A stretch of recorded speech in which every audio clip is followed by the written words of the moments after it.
Welcome back to this trip to the Galápagos Islands, a science trip of a lifetime. We traveled overnight to reach Academy Bay in Puerto Ayora. Here, we will learn how the Darwin Station works with the Galápagos National Park. This is the 7th video of our Galápagos Islands series. Today's trip involves several side trips. Located near the center of the archipelago, Santa Cruz is home to the Galápagos National Park and the Charles Darwin Research Station. While waiting for breakfast, Mrs. D and Dr. Purdom chat about the trip so far and what they anticipate seeing in the days to come.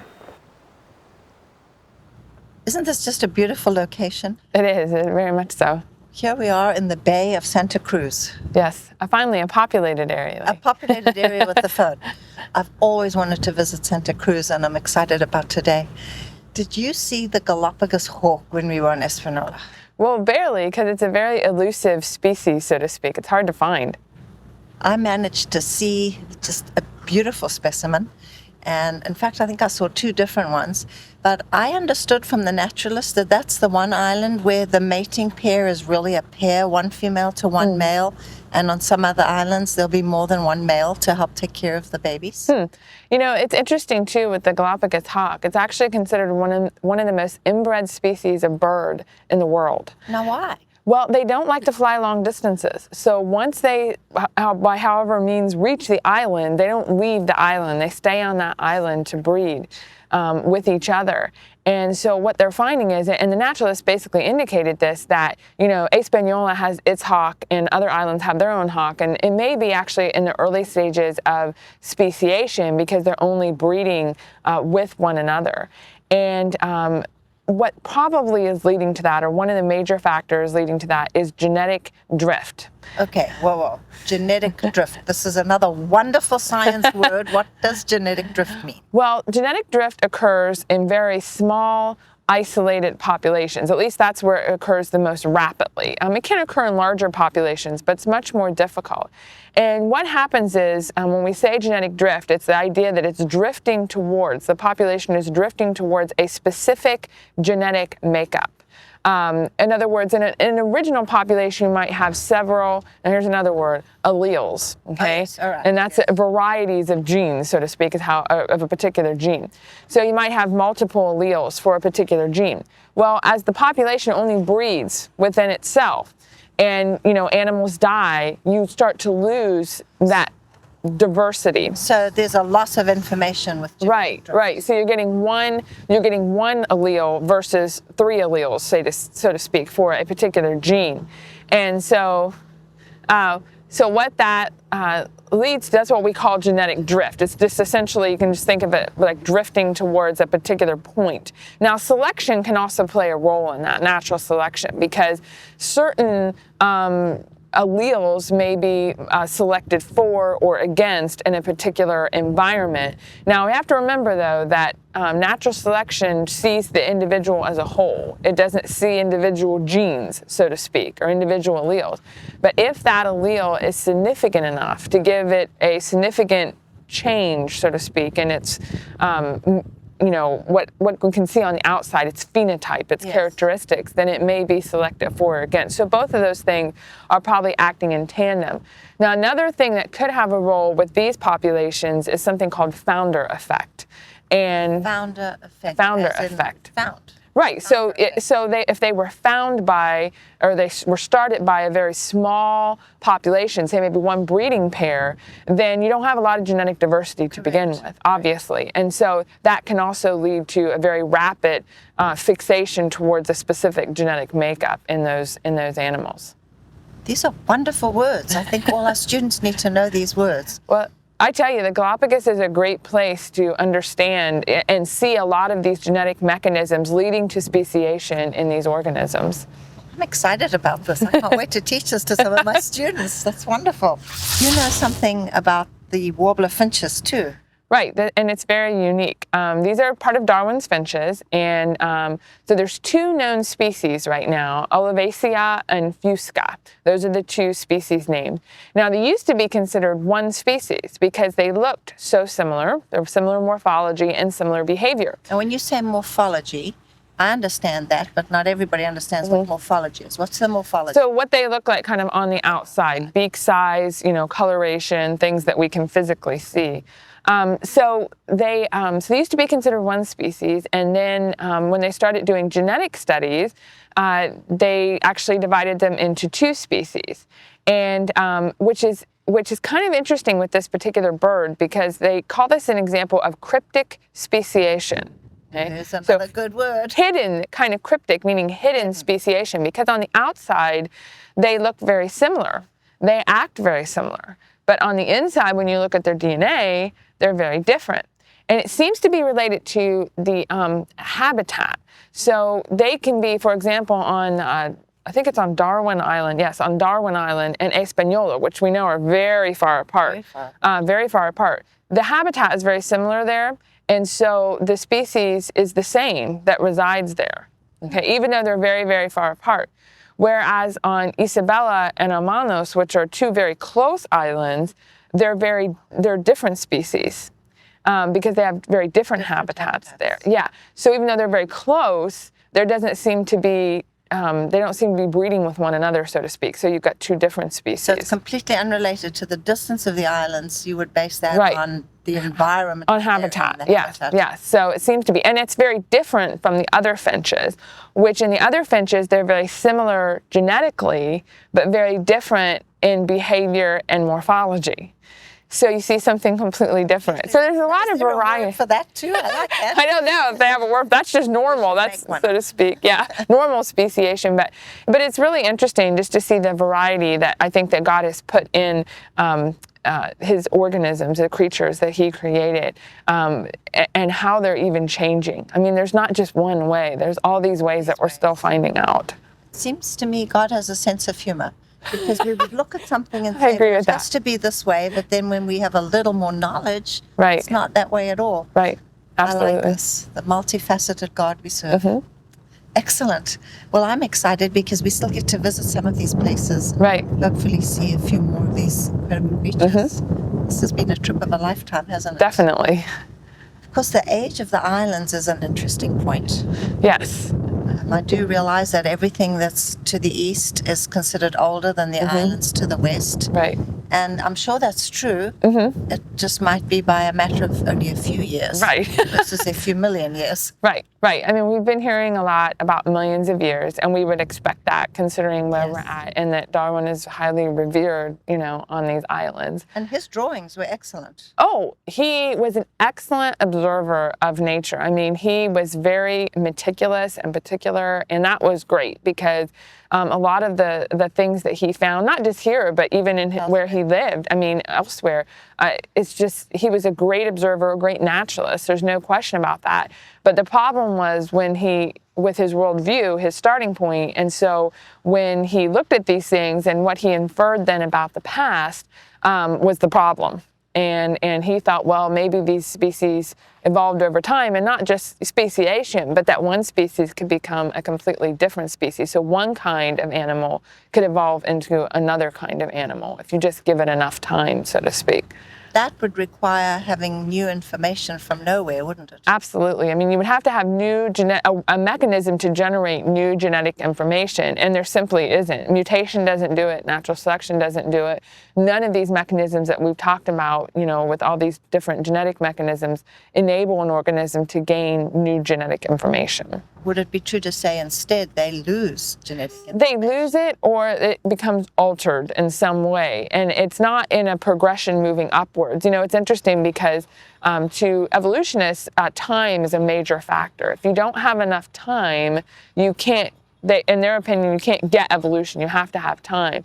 Well, so if you don't have that time, then it becomes really problematic. But here's the thing.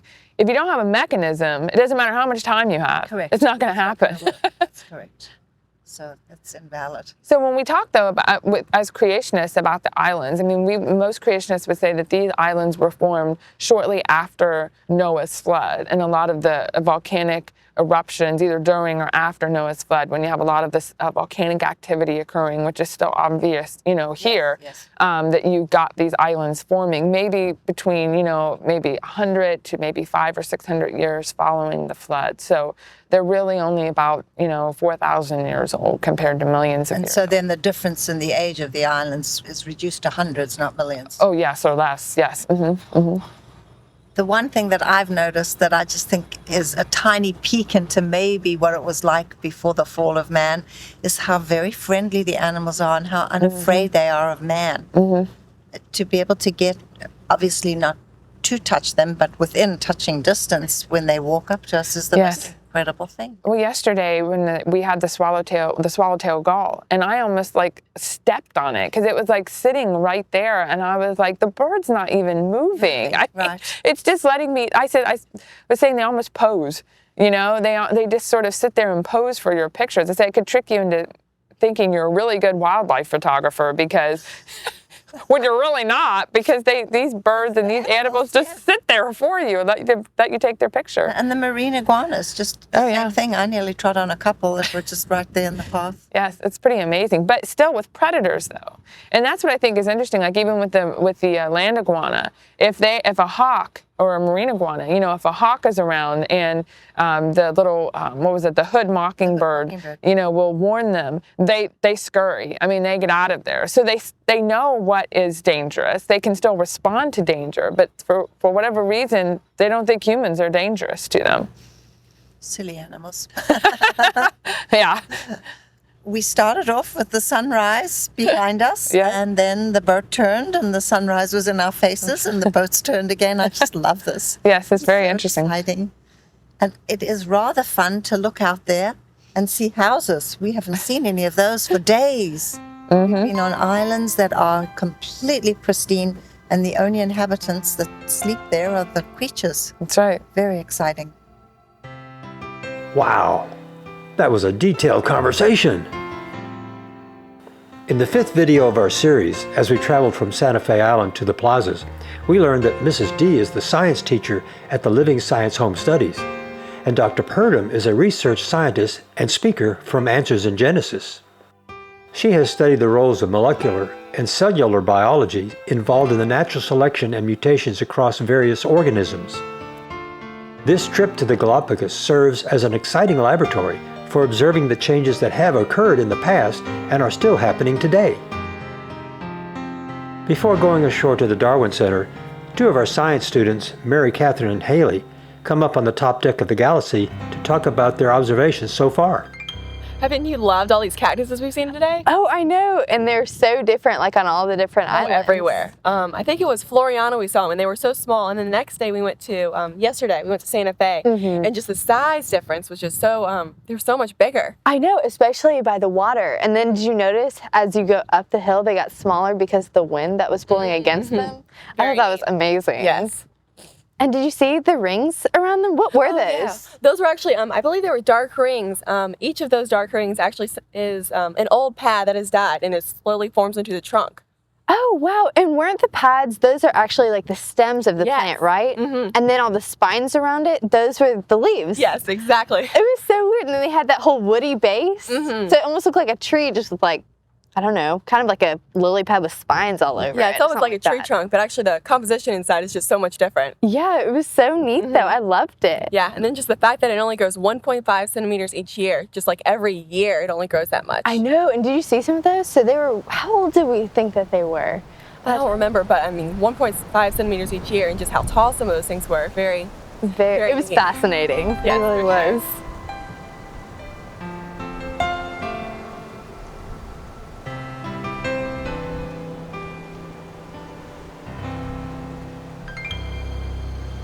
Also, did you see the cactus finches and the land iguanas eating off the pads of the cactus prickly pear? I thought it was insane that the land iguanas will actually sit there and wait for the pads to actually fall off so that they can go and eat it, since they obviously have to wait since they're so tall. I know, and then the cactus finches, their feet were so small and their beaks were long enough where they could eat it without hurting themselves with all the spines. Yes. Definitely a fingerprint of God, just too neat. Definitely, it was amazing. Did you see those land iguanas yesterday? Oh, I know. We saw so many of them. I know. And did you see their fingers? They were like kind of like a long and strong look so that they could tear apart that cactus. And they don't they don't actually eat the spines. They just eat the pad. So they have to kind of take off the spines, which is what their kind of fingers are for. Oh, that's too neat. But did you hear the naturalist when he said that sometimes they don't get off all the spines and you'll see them kind of like sticking through their lip? I was like, oh. Well, actually, there's kind of a different thing with the fingers with the marine iguanas, but they're actually curved and they're very strong, so they can be able to climb up on the rocks where they'll sit and stay like during the day. Oh wow! Now do they like hold on as the waves are coming up against those rocks? Yes, their hands are strong enough to be able to like hold on to the rocks. Oh wow, that's amazing. Very neat. The other day, actually, when we got the chance to snorkel, we actually got to see a green turtle, which was too neat. No way! I knew I should have gone that day. I was journaling instead, trying to keep up. So. But the interesting fact that I found out is that they're able to hold their breath for up to 8 hours. No, why? Like, what's the reason behind that? Well, actually, the females are actually they're bigger, so that it can support the weight of the males while they're mating. But they still need to be able to hold their breath for long enough while they're underwater. Oh wow, that's amazing. So the females are actually bigger than the males then? Yes. Wow, that is so cool. Did you see that turtle's nest the other day on Floriana? Yes. It was so big. And also, did you know that the temperature of the sand actually determines the sex of the eggs of the turtle? Wow, that is too neat. Remember what we said in the first and fifth videos of this series? This was to be different from anything you've seen before, but it isn't. Well, it is a documentary and a travelogue and a video series, but unlike others you may have seen before. And as you know by now, it's much more. It's a scientific and educational expedition led by a group of homeschoolers with a biblical worldview.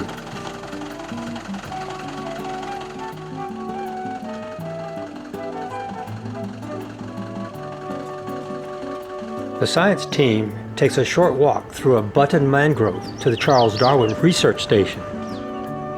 On the 100th anniversary of Darwin's On the Origin of Species, the Ecuadorian government enacted legislation in 1959 declaring the islands a national park.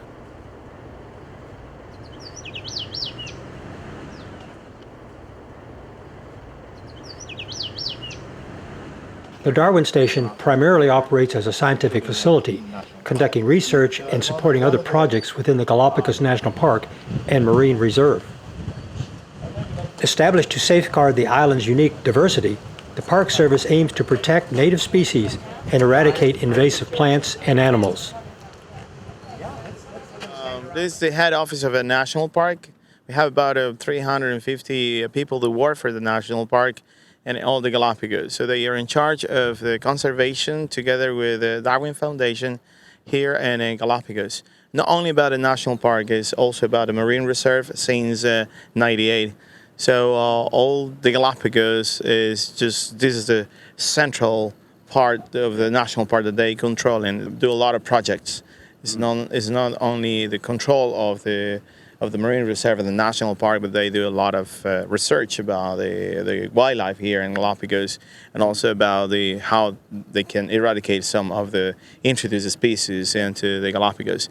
So it's really, they do very good job. They are partners in conservation here, the Darwin Center and actually the Darwin Foundation and the National Park. So this is the place from where our permit was issued, so that we can be doing what we're doing. And we're very grateful and thankful for our permit. We are fortunate to have Jaime as our guide to explain the geology of the islands. The Galápagos Islands are characterized by volcanic activity occurring over a hot mantle, similar to Hawaii, but distinctly different. The islands consist of piles of lava and shield volcanoes located on the Nazca tectonic plate, which is moving eastward over the Galápagos hotspot. In the future, this group of islands are going to disappear under the continental plate around the other side because it's basalt, it's very heavy. We have subduction. That is why actually this group of islands are going to disappear, but over here we're going to have a new group of islands already, in the future. So this hotspot is not like a Hawaii. In Hawaii you have one island behind another. And around here the distribution is really different. So you have some of them in the north, some of them in the south. And actually what happened is the hot spot is under all the Galápagos Islands. So it's not only around Isabella and Fernandina. The last eruption, it was a little eruption. And it was around Marchena Island. Too far away off the hot spot. It was the last November. Nobody knew about that, but it was very small. Then we have 2 years ago around Fernandina, but we have right here in San Cristobal, the half of the island is just brand new island. Some of the eruptions are the same age of the Isabella eruptions, you know. So what happened is too far away of the hot spot. So we can have an eruption anytime, anywhere in the Galapagos, because right now is we have a fragile area around Isabella and Fernandina, but actually we can have an eruption just around here. So these white islands are so different than Hawaii. Hawaii is one behind another. The science team is ready to explore, but first, a picture. Okay, so this we're in the Reproduction Center of the Darwin Foundation. Actually, together with the National Park, they are working with 4 species from 4 different places. One is from Española, Santiago, Santa Cruz, and also Pinzon Island. And all those places, we used to have big problems with introduced animals. Like, for example, in Santa Cruz, we still have some goats, pigs, and cats. And actually, it's a problem for the giant tortoises. The same thing in Pinzon, for example, the black rat. They ate the babies, and actually they didn't reproduce for 50 years, no babies for 50 years. So this is why they reproduce in here in the center. For Española is a different problem. In Española, they actually found only about 12 females, and actually this is was very bad to meet with the males, only 2 males, and this is why they put all of them together here in the center, and they reproduce in this place. So with the rest of the species, like also Santiago, the rangers, they go to the wild, they go to where they lay the eggs, and then during the breeding season, and then they take the eggs out, and then they put in a small containers, but they need to mark the eggs on top with the X, because if they set the egg upside down, the baby it's not gonna come out, so it's gonna die. So this is why they need to, as soon as they show them they find a nest, actually they need to just take the egg and just mark with the eggs on top, and then carry in the same way to here to the center. 3 they put in the incubator, and actually in the incubators they stayed about 3 to 4 months, and they set in 28 degrees. Here in the center, with this, they produce about 60% of them females and 40% of them males. And then the babies come out, and we can see here the babies. So at night they cover, because we have black rats around here. So this is why they cover at that age until 2 years old. Its shell is not hard enough to actually support the attacks of the rats. So this is why over here they cover at night. Then during the day they open, to see everybody, so it's okay during the day, but during the night they cover. When they about 3 years old, they send outside. We have an area over there that is a training area. So those giant tortoises are going to be a little bit bigger over there, and they wait until 5 or 6 years old, and then they send back to the island that they come from. So we have 3 centers here in Galapagos, one here in Isabella and also in San Cristobal. But in Santa Cruz, we are working with the 4 species. In Isabella, we're working with the species of Isabella, from Isabella. And also in San Cristobal is only from San Cristobal. So actually around here, we have about 800 of them, 800 babies around this place. And every time they, every 2 years and sometimes every 3 years, they send back to the island that they come from. So it's a really, really good program, because it's, we put a lot of new animals on the islands. Like in Española, they started only with 12 females, 2 males, and now we have more than 1,400 tortoises on the islands, which is really very good, So let's see what we have, and there's a little center here, Fausto Llerena is the name of this center here in Santa Cruz. That kind of shell, it's a saddleback. So we're going to see this afternoon, and also we're going to see around the other side of the center, huge, giant tortoises, big males, about 500 pounds. But we're not going to find nothing like Lonesome George. So this one here is saddlebag shell. So we have this kind of shell in places where we have a very dry vegetation. So they need like a longer neck, and also the shell is like this, so the neck come out. So it's, yeah, like this one here. So the other ones that we're going to find later on are dome shells. We venture into the Highlands, traveling by bus from Puerto Ayora to observe one of the tortoise breeding ranches. The science team learned about the preservation and breeding of turtle species at the Darwin Research Center. Then, beginning at the coast and heading north, the road ascends through the agricultural zone into the highland forest. Just off the road, we watched a large tortoise enjoying a hearty lunch, munching his way through a field of tasty vegetation.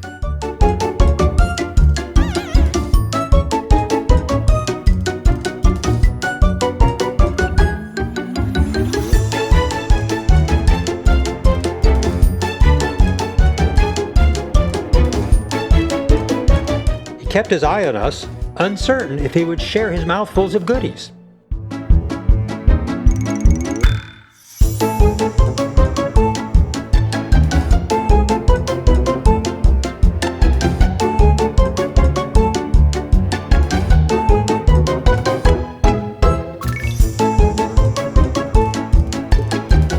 After wandering through one of Santa Cruz's wild tortoise ranch fields,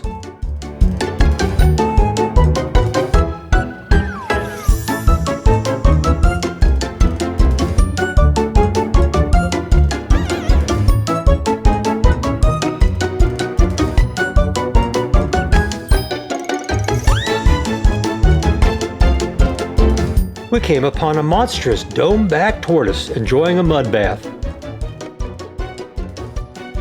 Thanks, but no thanks. We'll pass.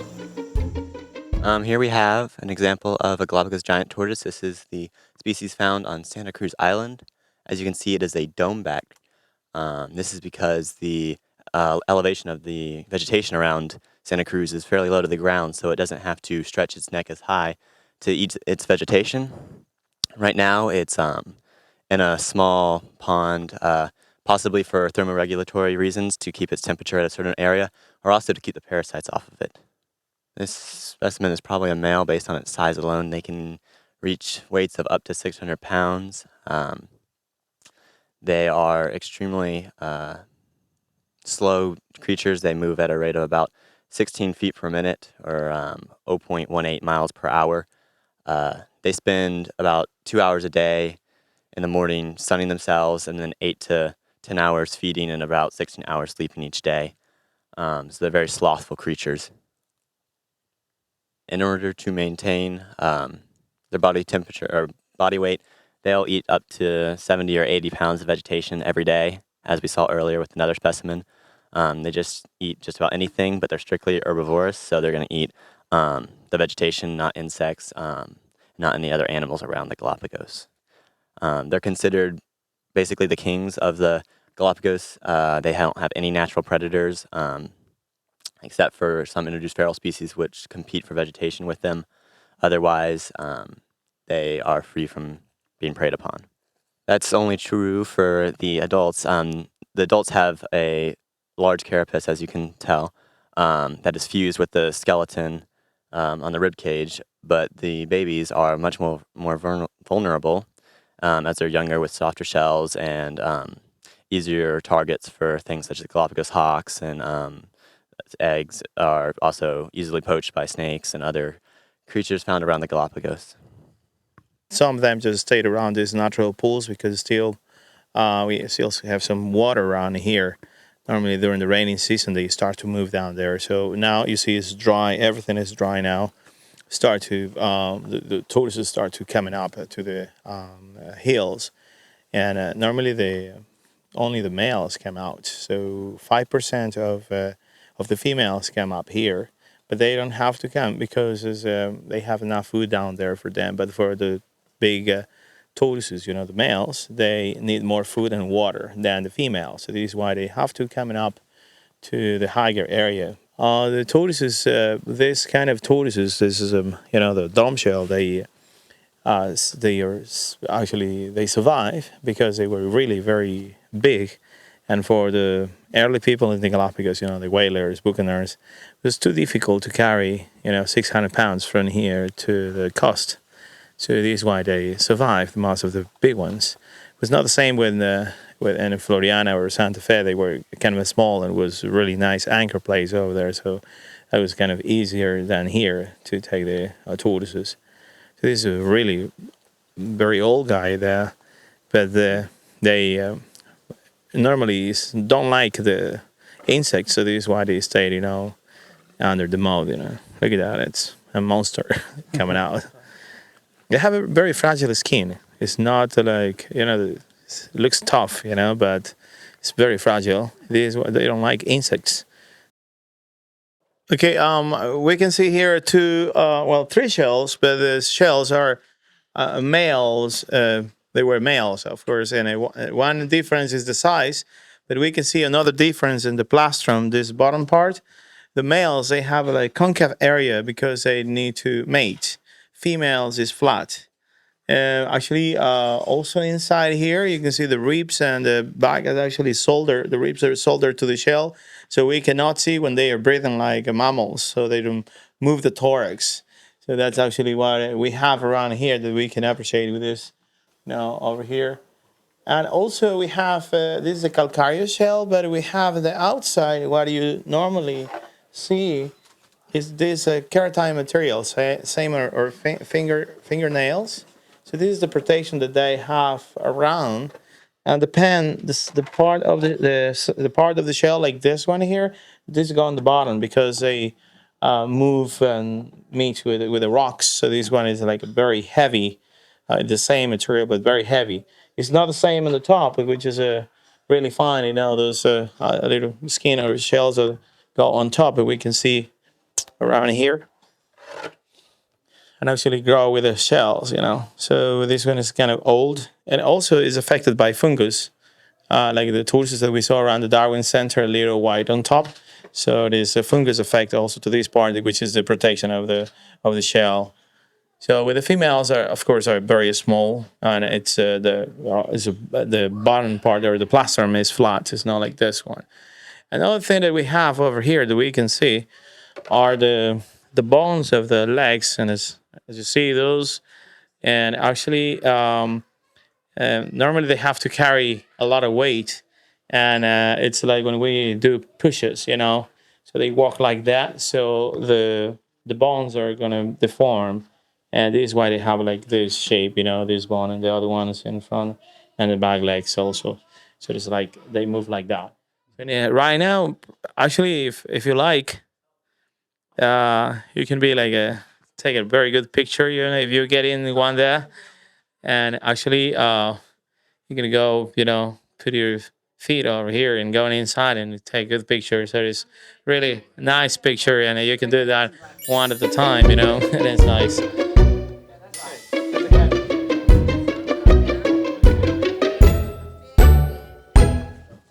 After lunch and a brief teaching by Jaime, several science team students climbed into a large preserved tortoise shell.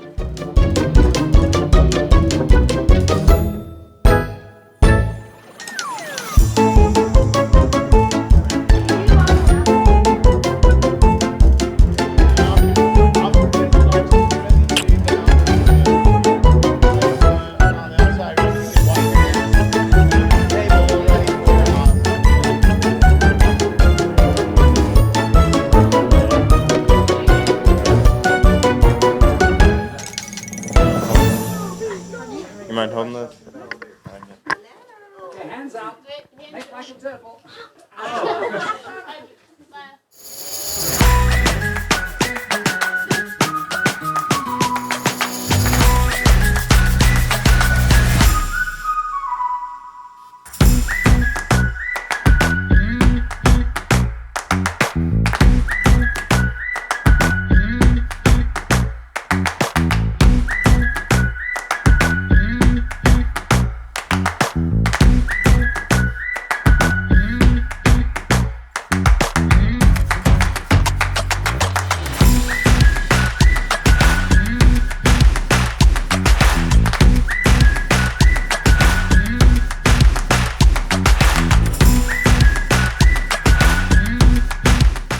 Even Mrs. D was brave enough to climb in and have her photo taken.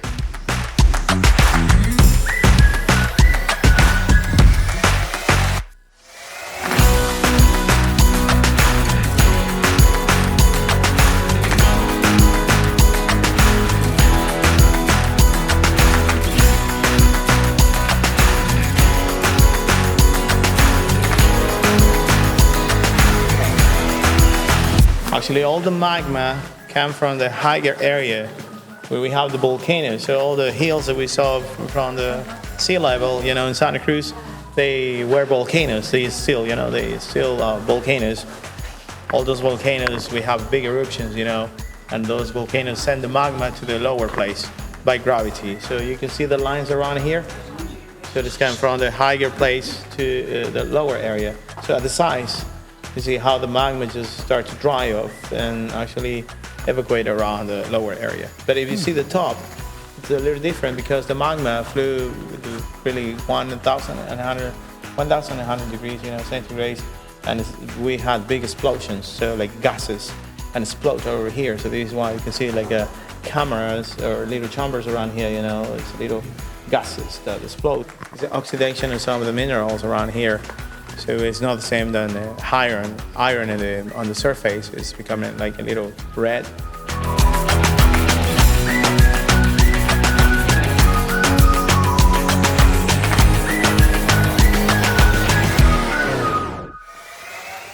So here you can see the tunnel.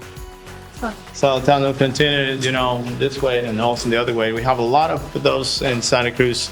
It's not only one. We have a lot of tunnels around here. Sometimes you can see some of them like one tunnel and then the magma just separate, you know, and then like 2 or 3 rivers and come back into another one. So this get really very easy to walk inside here. So look at the stalactites around the size. So it's very small, so that means it's not too old. And of course, because around here we have this basalt, and this is a Nazca plate. We are not moving so bad like other places like California or like the coast of Ecuador, Chile, and Peru. And we have very soft material, and actually it's moving all the time around here. We don't have earthquakes. That's good because it's really basalt is very heavy. So we have the earthquake down here, but up here we're not going to feel. The science team was excited to explore a lava tube in the highlands of Santa Cruz. Lava tubes are caves formed by lava flows from volcanic eruptions. The lava emerges onto the surface of the Earth as a red-hot liquid, typically at temperatures ranging from 700 to 1200 degrees Celsius, or about 2000 degrees Fahrenheit. As the lava flows, it begins to cool and solidify along the outer surface. The interior of the lava flow remains molten, resembling a river of fire. This creates a tunnel of lava, with the exterior forming a rocky roof and sides, while the interior contains molten lava. We ascended further into the highlands until we reached 2 sinkholes that were created by collapsed magma domes. Well, we are in the top, you know, well, 600 meters around here, so the vegetation changed a lot. We were in a farm, so in the farm we found a lot of introduced species of plants. Around here is this tree here is Escalesia. And we have 17 types of Escalesia in Galápagos. This is Escalesia pedunculata. And actually this one, it's related to the sunflowers. So we saw the other day, and yeah, sunflowers, yeah, it's the same family. So around this place we have a lot of finches and a lot of animals like the owl that we saw around here. But of course we have a sinkhole around this place where we're walking now to this place. We have 2, one in each side of the road. This place here is very special. Have places like this in the Galápagos. That is just a hole, it's a sinkhole. It's not a crater. Sometimes people actually are confused about a volcano or caldera with these sinkholes. So this is not a volcano. The magma never came out by this area. So we can see some little cones around here. Those are little volcanoes, and the magma came out by that area. So actually the magma came out and leave big gas pockets underneath. So just after that, just collapsed the surface. And this one we have this kind of sinkholes around the Galápagos. This one we have big one and a little one behind. We have another one bigger than this around the other side of the road. This one's even wider and bigger than the one we just saw on the other side through the forest. This is absolutely amazing. And all around the top is still the Speciation forest, the endemic forest. We're about 600 meters up, we hear.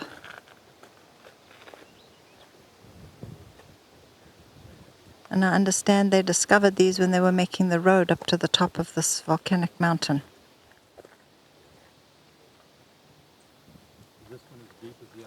This is bigger and deeper, he said. It's hard to see the depth because of all the vegetation, and the rangers can't get down there to do anything about the vegetation, so it's just been left. So it's not a crater or a caldera from a volcano, it's just a sinkhole, which means everything just dropped down.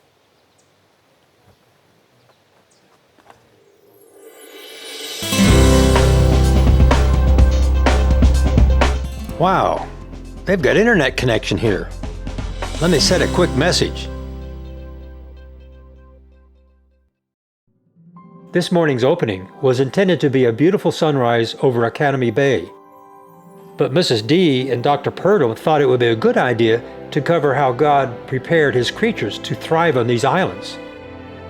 Then, two of the science students wanted to share their observations over the past several days. So the remainder of the day was spent observing and learning about the magnificent tortoises, as well as the efforts of the Galápagos National Park to preserve the species and their habitat.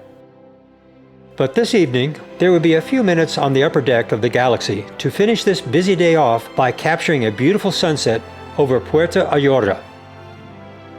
Using today's learning as a backdrop, the conversation that began this morning with the creation of things, our scientific exploration throughout the day, and our observations of how created things are preserved through living and speciation were beautifully captured this evening through the metaphor of a marriage relationship.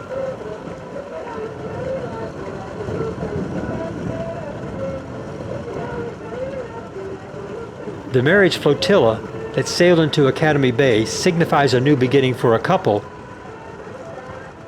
and illustrate God's profound love for his creation as well as his desire to bless and preserve it for his glory.